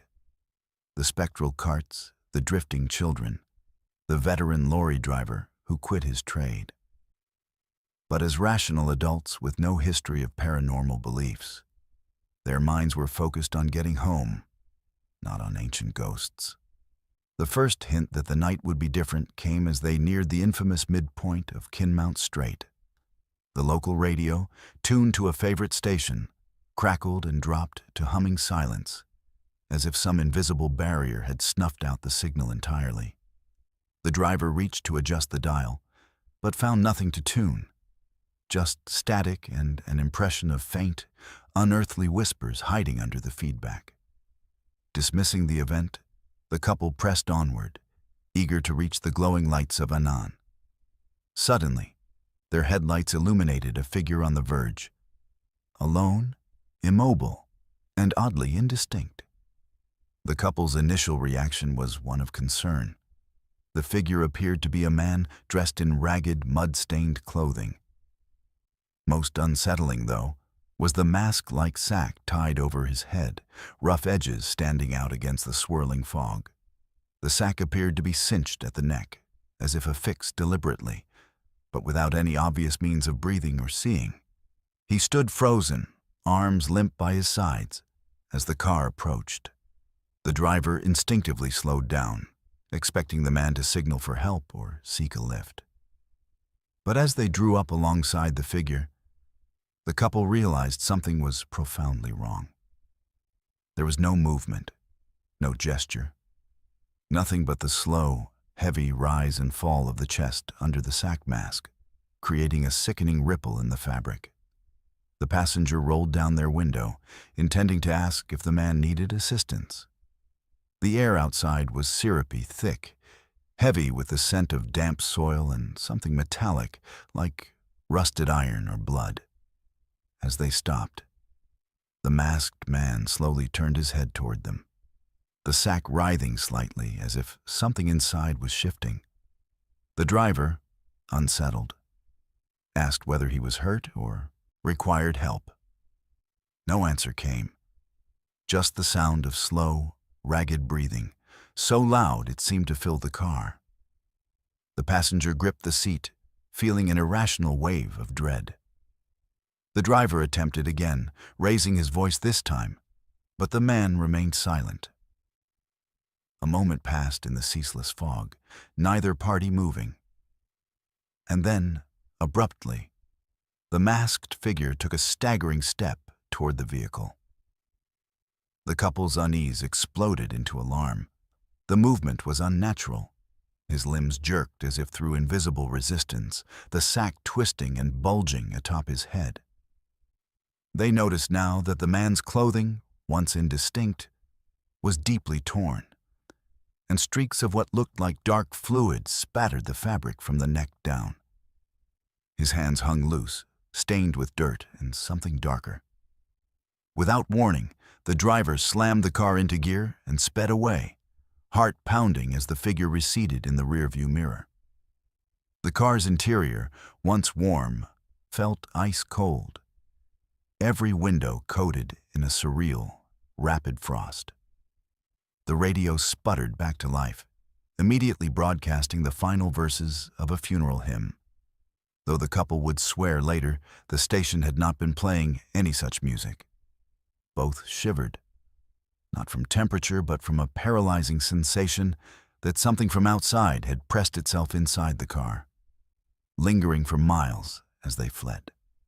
When the couple returned to the same stretch the following day, accompanied by another family member, the scene appeared changed but still ominous. The frost had melted, but a circle of wet earth marked the verge where the figure had stood. No footprints disturbed the surface, and the hedgerows bore signs of having been recently touched or moved, as though something had passed through with great force. They searched for evidence, a mask, clothing, anything, but found only a lingering, metallic scent on the wind. They reported the incident to local police, who, familiar with the strange happenings on the A75, logged their account alongside a growing number of similar testimonies. Officers conducting investigations along the stretch have found no sign of vagrants or perpetrators fitting the couple's description. Search dogs brought to the site refused to enter the marked earth, whining anxiously and pulling against their handlers. Residents in the area reported no missing persons, and no local had ever been seen wearing such a mask. Further research into the region's history uncovered old tales of a farm laborer, accused of various crimes in the 18th century, being executed and then posthumously denied burial in hallowed ground. Folklore from the area held that men buried outside consecrated earth were doomed to wander the roads forever, faces covered in sackcloth as a mark of shame. Local legends also tell of periodical appearances, a masked walker, seen only in autumn when the harvest moon is high, always silent, always alone. Over the following months, the couple was plagued by nightmares. The masked figure appeared repetitively in their sleep, his slow breathing echoing through their subconscious, sometimes accompanied by the feeling that they too were suffocating under a rough, stifling sack. Conversations about the event left the couple profoundly unsettled, and friends noted changes in their demeanor. Increased anxiety, periodic episodes of unexplained fear, and a reluctance to travel after dark. Other motorists coming through Kinmount Strait have since reported similar figures, masked, silent, limping toward the road's edge or fixed in place like statues. Some claim to have seen the sack twitch or pulse as though alive, while a few report hearing fragments of whispered words, mostly gibberish, mixed with the sound of slow, strained breathing. Paranormal researchers visiting the site have experienced sudden drops in temperature, unexplained nausea, and intermittent failure of electronic equipment. A handful of psychics have attempted to read the area, reporting the presence of deep, unresolved grief and a sense of banishment and shame tied to the land's history. They theorize that the masked figure represents more than just a tragic ghost. It may be a collective echo of guilt or ostracism, so powerful it becomes semi-physical under certain conditions. Skeptics note the coincidental timing of sightings, autumn near harvest, under full moon, but admit the consistency and emotional impact of the experiences cannot be discounted. For the couple, the encounter left a lasting mark, a story retold countless times to family and friends, yet always with a sense of unfinished business. They often wonder what compelled the figure toward their car, why the mask squirmed as though suffocating, and whether their flight saved them from something worse than fear. They join the ranks of drivers forever changed by a single night on the A75.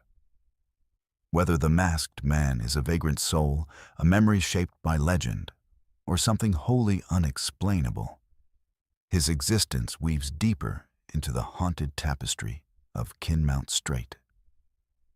Today, roads near Annan and Dumfries carry more than traffic. Warnings circulate among locals and long-haul drivers. If ever you stop for a figure by the verge, especially one masked, silent, and motionless, think twice. Keep your doors locked and move swiftly on. As the couple's story continues to echo through towns and truck stops, the legend of the hooded roadside figure reminds drivers that sometimes the greatest dangers are not physical hazards or mechanical failures, but the lingering, unresolved spirits of history, waiting under the sacks of shame and the hush of mist on Scotland's most haunted road. Let's move to our 10th story. The Kuala Lumpur-Karak Expressway, known locally as the E8, is one of Malaysia's busiest roads, cutting through ancient jungle and linking the modern capital to the historic highlands. But to generations of travelers, this vital route is also synonymous with terror. An artery of asphalt haunted by decades of spectral encounters, vanishing bodies, and unexplained disasters. Long regarded as the most haunted highway in the world, the E8's history brings together myth, tragedy, and chilling accounts from drivers who swear they've glimpsed the supernatural on its winding path. The origins of the Karak legend stretch back far before the highway itself existed. Local folklore holds that the lands between Kuala Lumpur and the highland towns are the site of ancient burial grounds and secret ceremonial sites, guarded by entities called Penanggalan and Pontianak, spirits whose rage or heartbreak binds them to the earth. Even the colonial British, who built early roads through the jungle, reported strange lights and unearthly noises long before anyone dreamed of the expressway. But it was the completion of the Karak Expressway in the 1970s that transformed the legend into a living nightmare. Construction workers, many of whom slept on site in makeshift camps, told stories of apparitions appearing in the fog at dusk. Some swore they'd heard cries from below the ground, and a handful abandoned their posts after witnessing glowing eyes staring at them from beyond the tree line. The first major disaster to anchor the road's reputation occurred on February 28, 1990, when a catastrophic accident involving over a dozen vehicles left road scattered with debris and tragedy. Among the dead was a family whose ghostly encounters became central to the highway's enduring lore. According to multiple rescue workers, the bodies at the scene were accounted for except one, a young boy, last seen alive and reportedly wandering the wreckage before vanishing into the jungle edge. Later witnesses would claim to see a child walking the median at night, eyes vacant and arms raised as if searching for someone. For years after, stories proliferated. Drivers traveling the expressway late at night described seeing spectral hitchhikers, often women in white, standing by the shoulder, waving desperately, their forms illuminated by the brief flash of passing headlights before melting into darkness. Attempts to stop and help are met with silence, and the figure always disappears before proper contact. Some drivers have reported picking up these hitchhikers, only for the apparition to vanish from the rear seat mid-trip, leaving the cabin cold and echoing with unwanted whispers. Most chilling are the accounts involving the yellow Volkswagen. Beginning in the 1990s, motorists reported seeing a battered old Volkswagen Beetle weaving erratically between the lanes. If a driver attempted to pass, the yellow car would appear again ahead, repeating the cycle no matter how many times it was overtaken. Those who dared to ignore the phenomenon reported mechanical failures, lost time, or sudden circular detours that left them disoriented and out of touch with reality. Seasoned truckers from Karak to Kuala Lumpur now warn newcomers. If you see the yellow car, do not engage. The origins remain murky. Some claim the vehicle belonged to a traveler who died in a crash decades ago, doomed to repeat his final journeys endlessly. A recurring tale is that of the headless motorcyclist. Hundreds of commuters have shared stories of a phantom biker racing past with impossible speed, helmeted but unmistakably lacking a head on his shoulders. The apparition appears most frequently in the early morning fog or at the dead of night, often passing vehicles at high velocity before vanishing without a trace. Legends claim he was a courier, decapitated in a crash, fated to search eternally for his missing head on the hazardous bends of the E8. Nighttime on the Karak is especially feared. Many travelers schedule their trips to avoid the midnight hour, claiming the jungle's oppressive darkness grows thicker along the highway than anywhere else. Tales abound of vehicles breaking down with no mechanical cause, only for drivers to see shadowy shapes circling their car as nearby jungle sounds fall silent. Stranded motorists have reported tapping on their windows, ghostly faces pressing to the glass, and voices whispering their names even when traveling alone. Cell phones lose signal inexplicably in certain stretches, compounding the isolation. The supernatural reputation of the Karak Expressway is further fueled by incidents involving law enforcement. Patrol officers have encountered spectral children wandering the divided lanes, seeking help or simply standing motionless as traffic passes straight through. Other police reports describe vehicles that apparently vanish, chasing suspected speeders, only to find no sign or evidence except for a sudden chill in the air and the impression of unseen eyes watching from the roadside. Monks and spiritual leaders have conducted blessings and exorcisms along the E8's most active stretches over the years. Local temple records show periodic mass prayer rituals aimed at pacifying restless spirits, with hundreds of lanterns released for the many lives lost to accidents and, some believe, to supernatural causes. Shopkeepers near Karak town keep charms and talismans for travelers, urging caution and invoking protection rituals whenever someone mentions the highway after dark. The dangers of the Karak Expressway are not limited to legend. Statistically, the road has one of the highest rates of fatal accidents in Malaysia, often on clear nights in well-lit stretches, without apparent environmental cause. Some say the number correlates not to traffic or weather, but to spirit cycles, when apparitions are most active and determined to interact or disrupt the living. Families in nearby villages hold stories of relatives lost to accidents, only to encounter their restless spirits wandering the roadside years later, caught between worlds. Psychological effects on survivors are well documented. Drivers speak of cold zones, places where not only the temperature drops, but the mind seems to cloud. Investigators have cataloged symptoms: loss of time, confusion, memory lapses, and sudden waves of dread or melancholia. Sleep-deprived travelers encounter shadows flickering at the periphery of vision, voices reciting their names, and the unmistakable sensation of being watched. Never alone, always pursued. Paranormal societies now gather in groups for nighttime excursions, sharing findings and supporting each other through rituals sworn to give courage. Still, skeptics offer explanations. Some attribute the apparitions to the road's hazardous design, tight curves, poor lighting, and the psychological stress of jungle isolation. Yet, even seasoned drivers, policemen, truckers, and bus operators remain steadfast in their belief that not all dangers on the Karak are physical.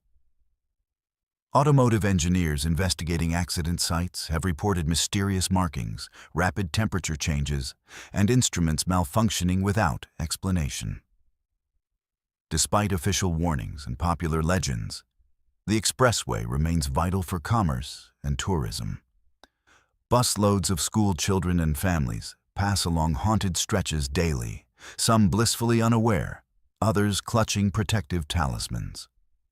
The Karak's haunted reputation is now preserved in horror films, novels, and documentaries, retold through generations, adapting with every new encounter and unexplained tragedy. For those who traverse the E8, practical advice emerges from decades of experience and superstition. Never stop for hitchhikers. Never attempt to race or overtake another vehicle more than once if it reappears in front. Keep windows up and doors locked, especially on moonless nights. And if your phone suddenly dies or GPS spirals, remain calm and drive onward, ignoring the whispers. Haunted highways speak to the collective fear of journeys into the unknown, where the line between this world and the next blurs. On the Karak, drivers become witnesses, sometimes participants, in an endless cycle of legend and loss. Every generation adds its own stories to the highway's spectral archive. Ghostly children, endless trips, missing riders, haunted cars. Reminders that the busiest road into Malaysia's highlands is also its most mysterious. Whether the spirits of the Karak are the remnants of ancient tragedies, echoes of accidents, or simply the lingering anxiety of modern life speeding through the jungle's shadow, the stories endure. The expressway continues to claim lives, conferring no answers but countless chills, as new travelers look into the dark and see just for a second, someone, or something, looking back, searching for company. On Malaysia's most haunted highway, let's move to our 11th and final story. Route 666 in the American Southwest, stretching through the desolate landscapes of New Mexico, Colorado, and Utah, earned its sinister reputation not just from its biblical number designation, but from decades of unexplained phenomena that have left even the most hardened travelers questioning their sanity. Among all the haunted highways we've explored tonight, none carries the weight of supernatural dread quite like this cursed stretch of asphalt, where reality itself seems to bend and twist under the endless desert sky. The highway's dark reputation began almost immediately after its designation in 1926. Local Native American tribes had long avoided the region, speaking in hushed tones of skinwalkers and shape-shifting entities that roamed the desert at night. When the federal government laid down asphalt over these ancient lands, they unknowingly created a corridor that would become synonymous with terror. The road's numerical designation, 666, the biblical number of the beast, seemed almost prophetic as reports of supernatural encounters began accumulating within the first decade of its existence. Among the most documented and disturbing phenomena is the appearance of hellhounds, massive black canines with glowing red eyes that chase vehicles along the highway at impossible speeds. Unlike typical animal encounters, these creatures seem to materialize from the darkness itself, keeping pace with cars traveling at highway speeds for miles before vanishing without explanation. Tommy Amarion, a long-haul trucker who traveled Route 666 regularly in the 1980s, provided one of the most detailed accounts of a hellhound encounter that would forever change his perception of the road. Emerion was hauling a load of electronics from Albuquerque to Denver when his nightmare began just past midnight on a moonless October night. The desert stretched endlessly on both sides, broken only by the occasional mesa silhouetted against the star-filled sky. His CB radio crackled with static, and the temperature gauge on his truck began fluctuating wildly despite the cool desert air. As he crested a small hill, his headlights illuminated something that defied rational explanation. A massive dog, larger than any earthly breed, stood in the center of the highway, its coal-black fur seeming to absorb light rather than reflect it. The creature's eyes burned like molten coals, casting an eerie red glow that penetrated the windshield of Emerion's truck. Most unsettling of all was its posture. The Hellhound stood perfectly still, as if waiting, its gaze locked onto Emerion with an intelligence that felt almost human. Emerion slammed on his brakes, the truck's air brakes hissing as he fought to stop before colliding with the apparition.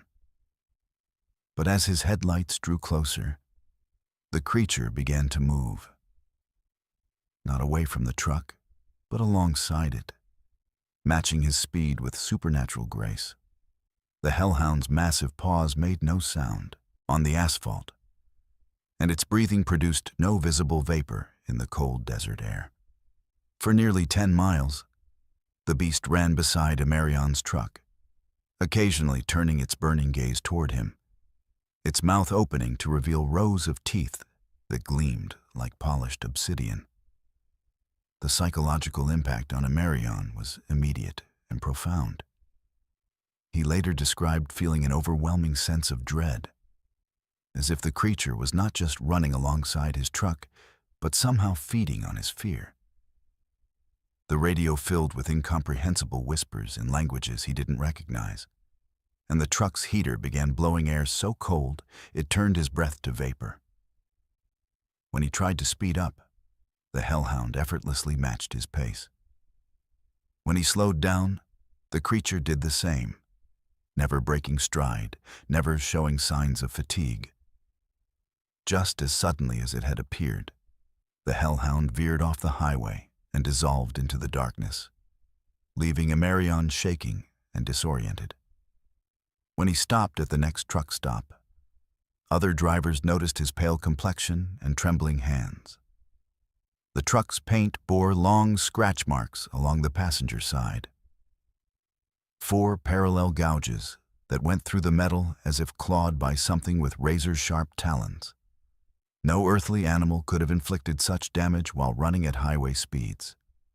Emerion's encounter was far from unique. Route 666 has been the site of countless similar incidents, with drivers reporting everything from phantom vehicles that appear and disappear without warning, to ghostly figures standing in the middle of the road, seemingly oblivious to oncoming traffic. The highway's reputation became so notorious that locals began referring to it as the Devil's Highway, and many truckers would drive hundreds of miles out of their way to avoid traveling the route after dark. One of the most persistent legends involves the Girl in White, a spectral figure that appears to stranded motorists, offering help before revealing her true terrifying nature. Dozens of witnesses have reported encounters with a young woman in a torn white dress who approaches disabled vehicles along Route 666. She appears helpful at first, claiming to know where to find assistance, but those who accept her aid quickly discover that she leads them deeper into the desert, where they become hopelessly lost. Some report that the woman's reflection cannot be seen in their car's mirrors, while others describe her feet never quite touching the ground as she glides ahead of their vehicles. The supernatural activity on Route 666 extended beyond individual encounters to affect the highway itself. Maintenance crews reported finding sections of asphalt that had mysteriously cracked overnight in perfect geometric patterns, forming symbols that resembled Native American petroglyphs or occult sigils. Equipment malfunctioned regularly, with heavy machinery breaking down for no apparent reason and electronic devices failing when brought near certain stretches of the road. Several construction workers quit after reporting that they heard voices calling their names from empty desert, or saw shadowy figures watching them from distant mesas. The phenomenon of lost time became increasingly common among Route 666 travelers. Drivers would enter seemingly short stretches of highway, only to emerge hours later with no memory of the journey. Their fuel gauges showing impossible consumption rates, and their odometers displaying distances that didn't match the road's actual length. Some reported arriving at their destinations days earlier or later than expected, despite maintaining consistent speeds and making no unplanned stops. Religious groups began conducting regular exorcisms along the highway, believing that the road itself had become a conduit for demonic activity. Local churches organized prayer vigils, and traveling evangelists would set up along the roadside, warning motorists of the spiritual dangers that lurked in the desert darkness. These efforts seemed to have little effect on the supernatural activity, and some religious leaders reported experiencing their own disturbing encounters while attempting to bless the highway. The accumulation of reports and the highway's growing reputation for paranormal activity eventually prompted official action. In 2003, the federal government quietly redesignated Route 666 as Route 491, officially stating that the change was made to reduce the theft of highway signs by collectors seeking souvenirs bearing the number 666. However, many locals believed the real reason was to distance the road from its supernatural reputation and reduce the number of thrill-seekers who flocked to the highway, hoping to experience paranormal phenomena firsthand. Despite the renumbering, supernatural activity along the former Route 666 continues to this day. The desert landscape seems unchanged by bureaucratic decisions, and the entities that call it home remain as active as ever. Modern travelers still report hellhound encounters, phantom vehicles, and lost time experiences along what is now Route 491. The road's dark history cannot be erased by changing numbers on signs, and the memories of those who experienced its terrors remain as vivid as ever. Tommy Amarion never drove through the area again after his hellhound encounter. He took early retirement from trucking, unable to shake the memory of those burning red eyes and the overwhelming sense of malevolence that had pursued him through the desert night. His detailed account, corroborated by physical evidence in the form of claw marks on his truck, stands as one of the most compelling testimonies to the supernatural forces that seem to guard this cursed stretch of American highway. The stories we've shared tonight, from the ghostly miners of Pit Lane to the hellhounds of Route 666, remind us that some roads carry more than traffic. They bear the weight of history, tragedy, and forces beyond our understanding. As you travel the highways and byways in your own journeys, remember that sometimes the darkness holds more than meets the eye, and not every figure by the roadside is among the living. If these spine-chilling true stories have kept you on the edge of your seat, make sure to subscribe to Verified Fears for more documented encounters with the supernatural. Hit that notification bell so you never miss our latest investigations into the world's most haunted locations. Share your own highway horror stories in the comments below. We read every single one, and yours might just feature in our next countdown. A word of advice for anyone traveling late at night on unfamiliar roads. Trust your instincts. If something feels wrong, if you see figures that shouldn't be there, or if your electronics start malfunctioning for no reason, don't stop to investigate. Keep driving, keep your doors locked, and remember that sometimes the best way to survive an encounter with the supernatural is simply to keep moving. The dead may walk among us, but they cannot follow where the living refuse to linger.